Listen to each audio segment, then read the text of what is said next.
सर्वप्रथम तीर्थराज प्रयाग की इस अतिशय पुनीत धरती से,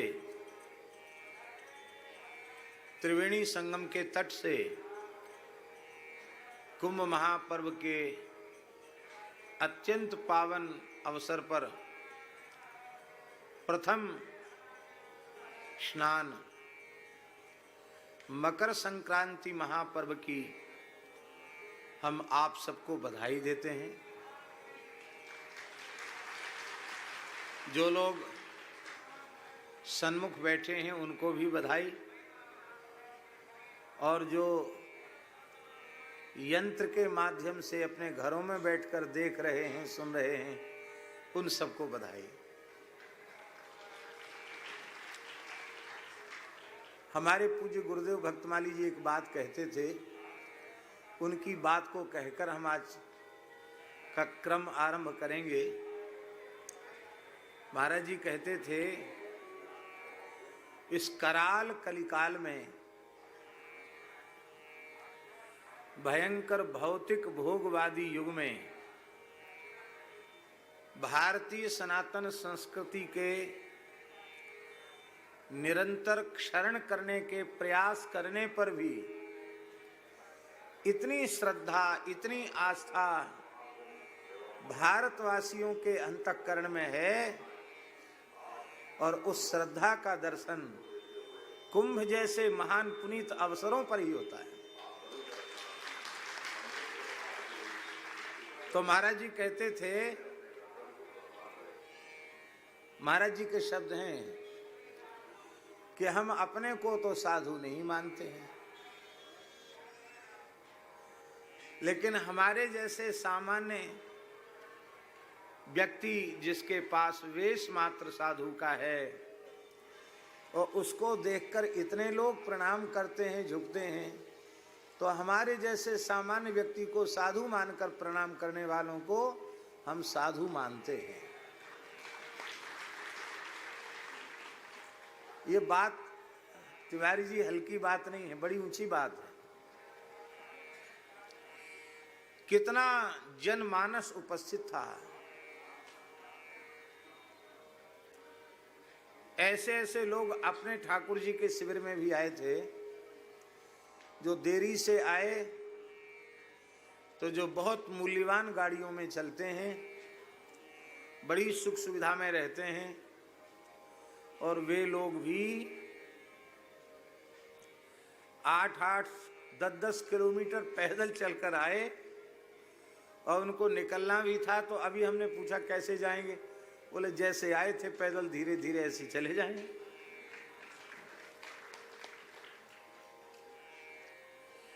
ये कौन प्रेरित करता है कि इतनी ठंड में, ऐसे खुले वातावरण में आप पहुंचिए? यह कोई व्यक्ति प्रेरित नहीं करता, यह कोई शासक प्रेरित नहीं करता।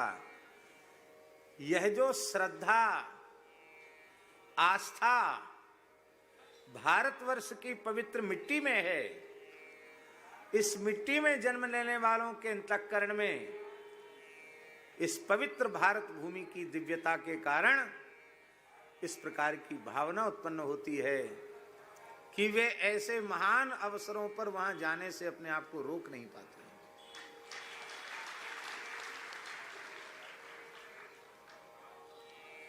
आज हमने किसी से कहा कि आज भीड़ बहुत थी, संतों के स्नान घाट पर भी बहुत जनता पहुंच गई थी,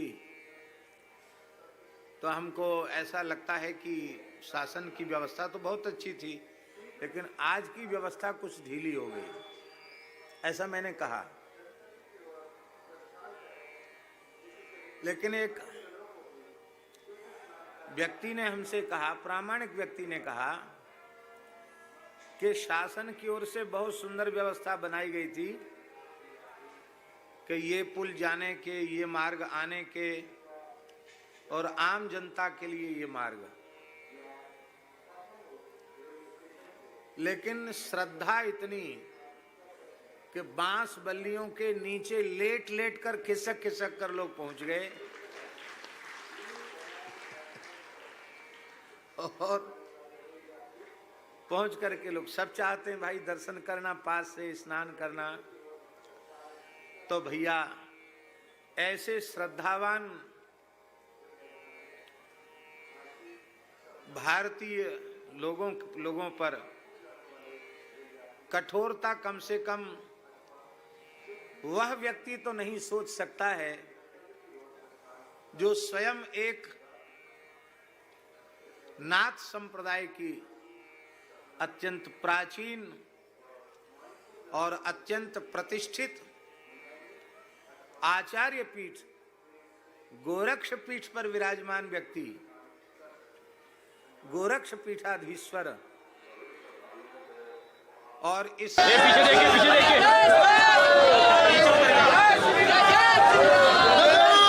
कम उनके मुख्यमंत्रित्व काल में तो ये अपेक्षा कोई कर नहीं सकता कि इस श्रद्धावान प्रजा पर कोई शासन प्रशासन कठोरता करेगा।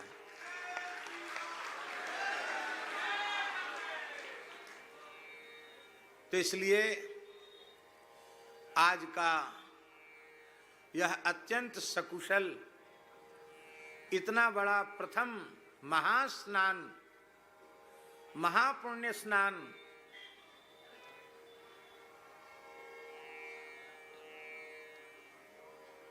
निर्विघ्न सानंद संपन्न हुआ। इसके लिए श्री तीर्थराज प्रयाग को, त्रिवेणी मैया को, बेणी माधव भगवान को और यहाँ के समस्त तीर्थाधिष्ठात्र देवताओं को हम प्रणाम करते हैं। और संत समुदाय की ओर से और आस्था श्रद्धावान भारतीय प्रजा की ओर से प्रदेश के और देश के शासक को खूब खूब आशीर्वाद और साधुवाद देते हैं और आशा करते हैं कि भगवत कृपा से, संत कृपा से, गुरु कृपा से आने वाले सभी पर्व महापर्व के स्नान इसी प्रकार से निर्विघ्न और सानंद संपन्न हों।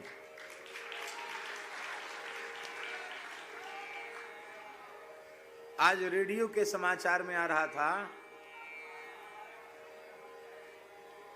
कि दिन में 12 बजे तक 1.5 करोड़ से ऊपर लोग स्नान कर चुके थे। दिन में 12 बजे तक, ये रेडियो समाचार है। अब तक हमारे कुंज बिहारी भैया जी बता रहे हैं कि 12 बजे की रिपोर्ट है, लेकिन अब तक 3 करोड़ से ऊपर लोग त्रिवेणी के पवित्र संगम में स्नान कर चुके हैं।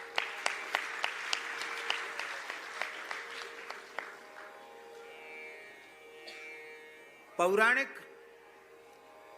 शास्त्रीय महात्म्य तो इस प्रकार के उत्सवों का है ही। हमारे वैदिक काल के ऋषि महर्षियों की सोच कितनी अद्भुत थी घनश्याम जी। उस जमाने में प्रचार प्रसार के, संचार के इतने बढ़िया साधन नहीं थे, लेकिन संपूर्ण भारतवर्ष का संत समाज आसेतु हिमालय पर्यंत सभी संत और उन संतों से जुड़े हुए आस्थावान लोग एक साथ 12 वर्ष के अंतराल में प्रयाग में, उज्जैन में, हरिद्वार में और नासिक में इकट्ठे होकर के राष्ट्र के सर्वांगीण समुत्कर्ष का चिंतन करें और कोई समस्या है सनातन धर्म पर, तो उसका भी मंथन करके विचार करके और उसके समाधान को खोज करके निकालें। ये कितनी अद्भुत बात है। हम बड़ी विनम्रता से बात आपको कह रहे हैं कि हिंदू वैदिक सनातन धर्म की विचारधारा के जैसी विचारधारा सामाजिक संगठन और सामाजिक समरसता की धरती पर और किसी मत पंथ या समुदाय में नहीं है। वह केवल और केवल वैदिक हिंदू सनातन परंपरा की विचारधारा में ही है। इसलिए संपूर्ण विश्व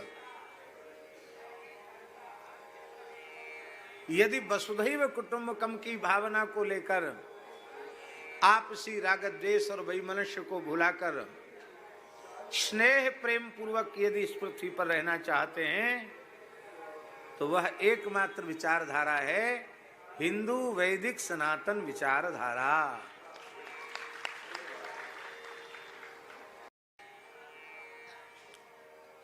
इतनी जनता आ जाए और भोजन तो सबको चाहिए कि नहीं। बड़े से बड़ा कोई सेठ और बड़े से बड़ा कोई शासक प्रयत्न करने पर भी व्यवस्था जुटा ले, इसमें कठिनाई समझ में आती है। अब कर आप सब लोग ही रहे हैं, हम नहीं कर रहे हैं कुछ भी, सब आप लोग ही कर रहे हैं। लेकिन आज देखो, अपनी इच्छा से कोई भोजन न करे वो बात अलग है, नहीं तो करोड़ों की भीड़ में प्रयाग में किसी को भोजन के लिए एक कौड़ी खर्च करने की आवश्यकता नहीं है। जहां जाओ वहीं प्रसाद है।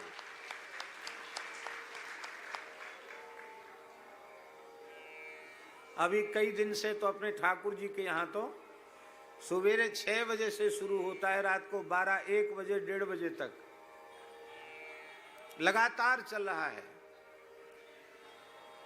और यह अन्न महायज्ञ, इसका दर्शन करके मन बहुत प्रसन्न होता है।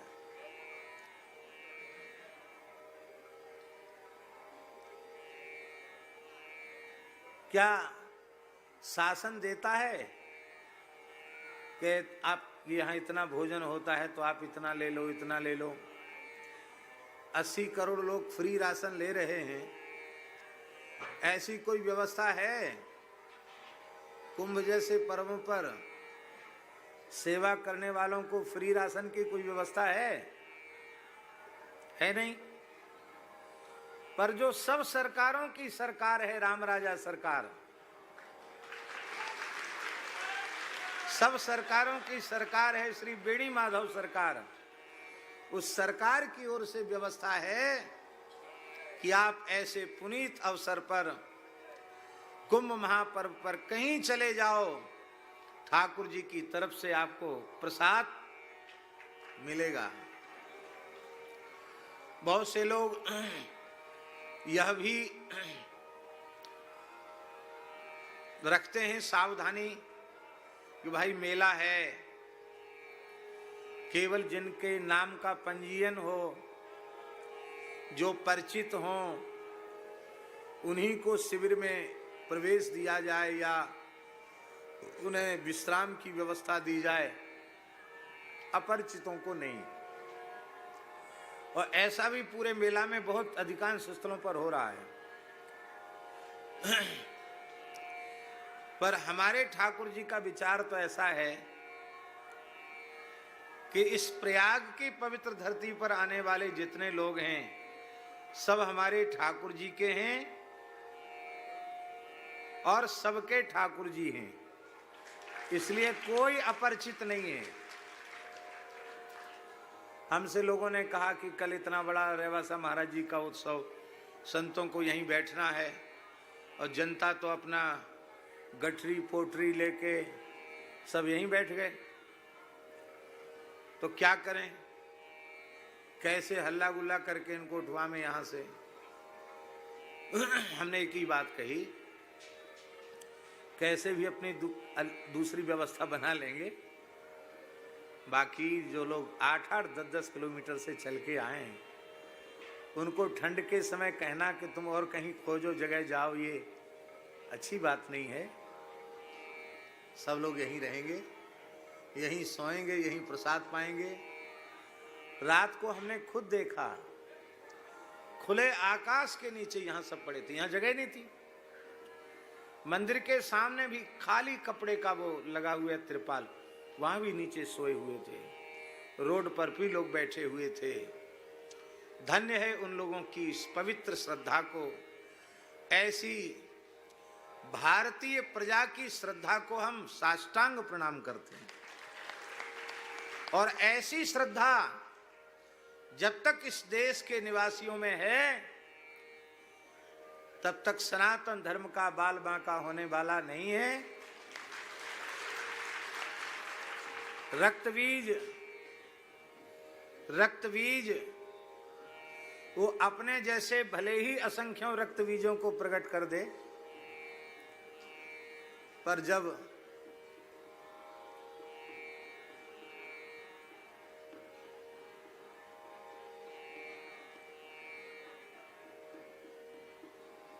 उवाच कालीम चामुंडा, यही है ना, विस्तीर्णम बदनं कुरु, जब कह दिया जाएगा इस सनातन शक्ति को कि अब मुंह खोलो, तो उस समय एक भी रक्त बीज बचने वाला नहीं है।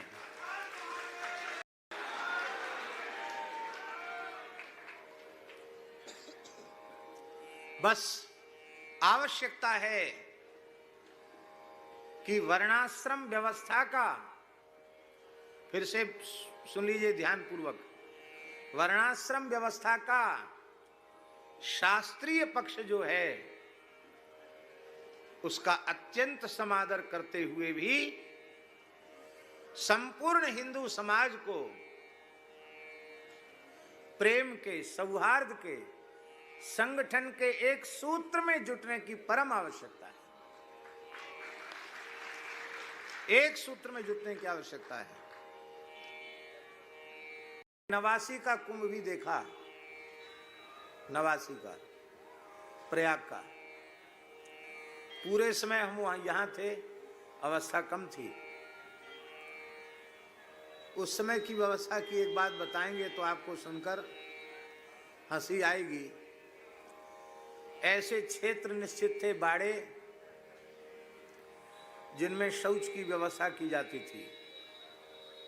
खेत जैसे बना देते थे, एक नाली खोद दी जाती थी, उस नाली में लोग अपनी क्रिया करते थे। माइयों का बाड़ा अलग और पुरुषों का बाड़ा अलग, और उसमें लोग प्रवेश करते थे।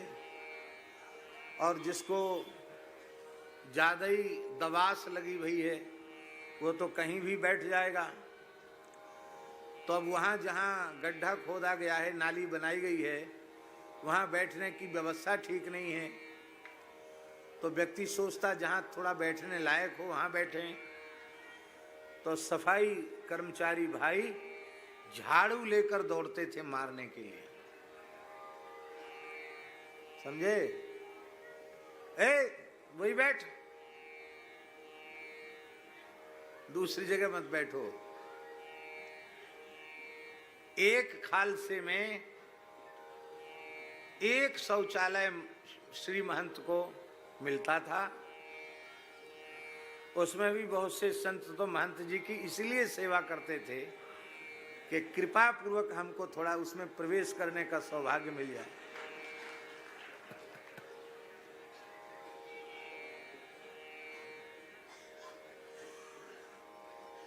इसके बाद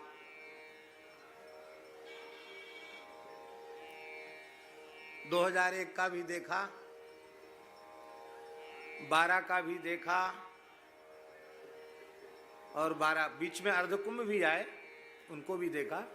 पूर्ण कुंभ की बात कर रहे हैं। और अब 2025 वाला, संवत 2081 वाला कुंभ भी हम दर्शन कर रहे हैं। तो जितना, और अभी भी देखिए शाही यात्राएं निकल रही हैं, सामने से दर्शन हो रहा है, अभी भी यात्रा चल रही है। तो जैसा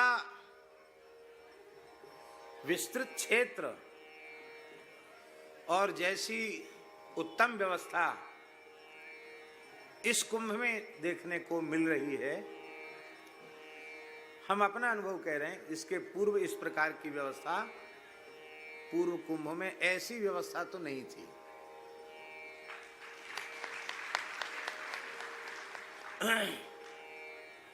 आप कहेंगे कि इसका हेतु क्या है?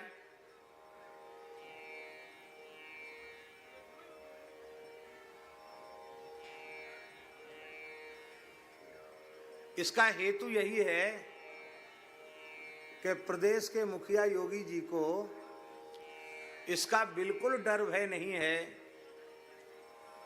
कि हमारी धर्मनिरपेक्षता पर प्रश्न चिन्ह उठकर खड़ा हो जाएगा और हम एक नेता हैं, राजनेता हैं, हमें अपने धर्म, संस्कार और सभ्यता को की बलि देकर अपने को लोगों के सामने, सेक्युलरिज्म कहते हैं ना, यही बोलते हैं कि नहीं, अपने को धर्मनिरपेक्ष प्रमाणित करना है।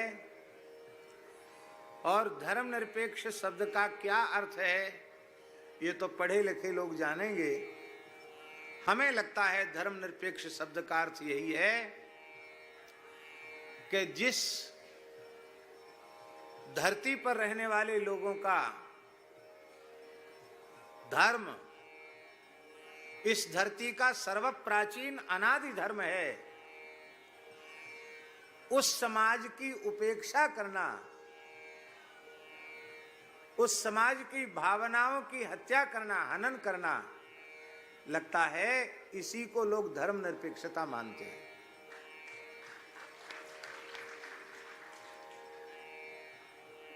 और कोई धर्मनिरपेक्षता नहीं है। तो बड़ी प्रसन्नता की बात है, प्रदेश में और देश में अनुकूल शासक होने के कारण, अनुकूल शासन होने के कारण इतना अच्छा सब कुछ हुआ है। पूरे प्रयाग के चारों ओर 6 लाइन, क्या कहते हैं उसको, बाईपास बन गया है। पूरा प्रयाग सजा हुआ है, कहीं कोई कचरा गंदगी का नाम नहीं है। अब विचार आप लोगों को करना है, ऐसा ही वातावरण इस देश में स्थायी रूप से बना रहे और इसमें और अधिक वृद्धि हो। और अभी तो बहुत कार्य अवशिष्ट हैं। सबसे महत्वपूर्ण कार्य भारतवर्ष का यही है कि धर्म प्राण भारतवर्ष की धरा गोवध के कलंक से विमुक्त हो। ये सभी कार्य तभी संभव हो सकेंगे जब पूरे देश में पूर्व से पश्चिम, उत्तर से दक्षिण तक इसी प्रकार की विचारधारा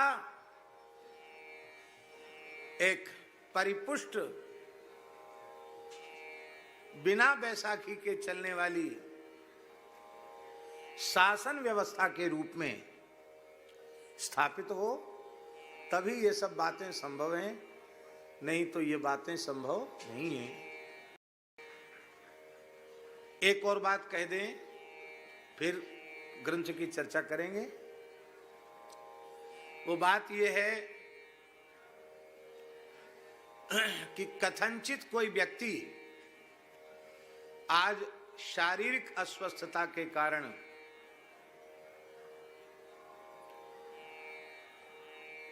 अथवा किसी अन्य प्रकार की विकलता के कारण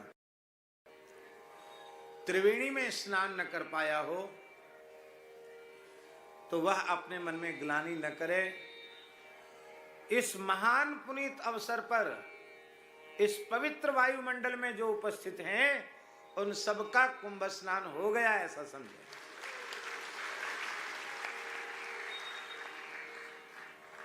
उन सबका स्नान हो गया। आ गए तो हो गया स्नान। दूसरी बात, हम लोगों की मान्यता है प्रायः कि वहां जाएंगे तभी संगम स्नान होगा, पर यदि हम अपने धर्म ग्रंथों को भैया जी उठाकर देखें, पुराणों को, तो इस संपूर्ण प्रयाग क्षेत्र को संगम क्षेत्र कहा जाता है।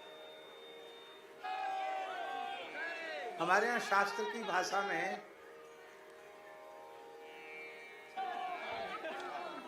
इसको त्रिकोण कहते हैं। क्या कहते हैं? त्रिकोण।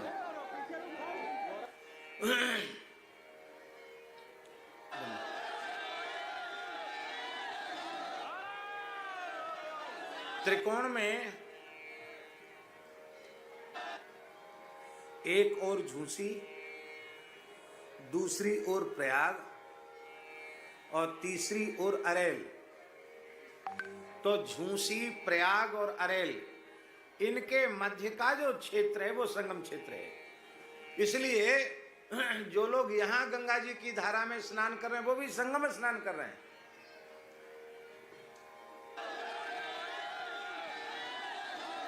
उधर नागवासुकी के आगे वहां जहां रमण रेती वाले महाराज जी का शिविर है और शिविर हैं, वहां तो संगम क्षेत्र से तो दूर है, वहां गंगा जी हैं, पर वहां स्नान करने वाले भी त्रिवेणी स्नान ही कर रहे हैं, क्योंकि इस त्रिवेणी संगम की जो महिमा है उसका प्रभाव पूरे त्रिकोण क्षेत्र में है, ऐसा हमारे पुराणों में लिखा है।